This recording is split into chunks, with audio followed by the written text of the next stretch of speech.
ভালোবাসার মধ্যে কি ভুল বোঝাবুঝি এসে গেছে?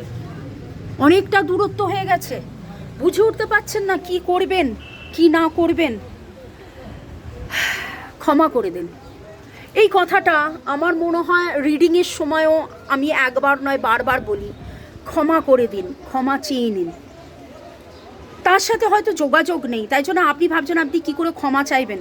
মনে মনে, heart to heart, soul to soul কানেকশনসে আপনি ক্ষমা চেয়ে নিন এবং বলুন যে restore forgive, restore somehow, restore forgive, restore somehow, restore, RESTORE, restore forgive, FORGIVE, restore forgive, restore somehow. যে কোনোভাবেই হোক যেন আমাদের মধ্যে ক্ষমা এসে যায়। আমি ক্ষমা করে দিলাম, সে আমায় ক্ষমা করে দিল, আমরা একে অপরকে ক্ষমা করে দিয়ে জীবনের পথে আমরা সুন্দরভাবে নতুন করে আবার নতুন পথে যেন মনের মানুষকে নিয়ে এগিয়ে যাই। আর এই যে আমি বলছি restore forgive, restore somehow, এটা কিন্তু আপনি যে কোনো সম্পর্কে, যেই সম্পর্কেই আপনার মনে হচ্ছে একটা ভুল বোঝাবুঝি হয়েছে, সেখানে আপনি এটা ব্যবহার করতে পারেন। সুইচ ওয়ার্ডস জব করতে থাকুন।